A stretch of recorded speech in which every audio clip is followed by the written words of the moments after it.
Diyo nga puraha bisag dili unta kumulakaw anang dili jud nato mablame mga tuwan na kay tungod kay nagdako lagi sa bukid. Ug nakita ninyo dira ano nga pasubida na jud may sa among uma. Ug nakita ninyo dira ano na naningkamot in taon akong bunso dira hag sinubada kay gusto man po na siya nga mula aglaag ba. Ug dirang dapita guys gipang awon in taon mi sa ero aning balaya ni. Ug nalipay ko dira kay nakakita ko sa durian nga namulak na jud balik guys. Dili sa madugay no makakaon na putag durian karong tuiga. Ug dirang dapita ni adto na punta padong sa ubos kay lagi mang nilipta ug nabay gulay ditong dapita. Ug nakita nako nga namanday baboy diring dapita guys. So gihinluan jud ang dalan para lang may makagi ug nahadlok ang akong anak.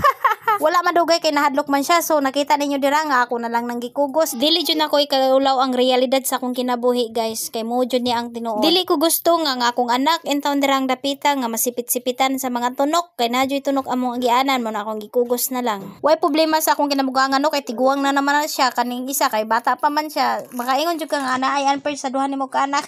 Kay kagagustuhan man gud sa akong nimo lang ang anak no mo na magbakta siya lain pong mubaba pa na siya unsaon na lang ka anako ni. Perte naman yung bugatan niya. So nakita ninyo dira ana joy tunok-tunok guys mo nang akong gial sa akong kinamanghuran. Kaya ra na sa akong kinamguangan kanipa murag tunok ang naong nga makaana na lang kag for the go. Kaya ra nato ni. Kay kagustuhan man yung nga mulaag darang dapida di kayahan ninyo kay wa may nagsugo sa inyo nga anak mo dira kamo ra may nagbutbot di kayahan. Ug nakita din niyo dira no nga naay balay. Oy basig wala ka nakakita pag ay glass sabi para maglaro. Kining balaya lima na kapamilya ang nakapuyo diring dapita pero wala joy nila hutay bisan isa. Ambot ka ako nga no. Pambistagahan sa nato di sa kasuhubi.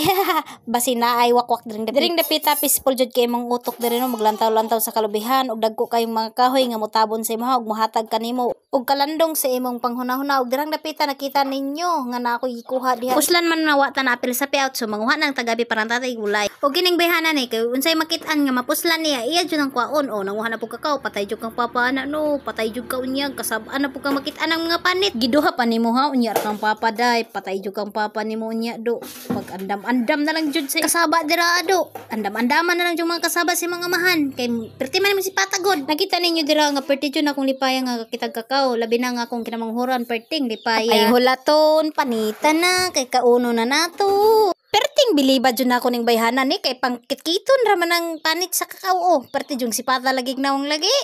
Nakakita na pug pakuhan so na mako na punta para natay gula. Ug diring dapita perting sipata ni akong namgalan kay gusto lagi mo katkat unya di man niya kaya. Ambot na lang jud ning bataan ni. Diha ara jud siya tama na nang may iyang gistihan wala na jud nakabadtog babaw. Ang bataa kag ingnan kag di mo saka. Dirang dapita gitawag ko sa ninong kay tagaan ko. Unya dili man pwede nga muulit ang watay dalang nga prutas. Puslan man nga naghago tato na lang lubos-luboson atong makit-an basta lang mapuslan ug dili masaya.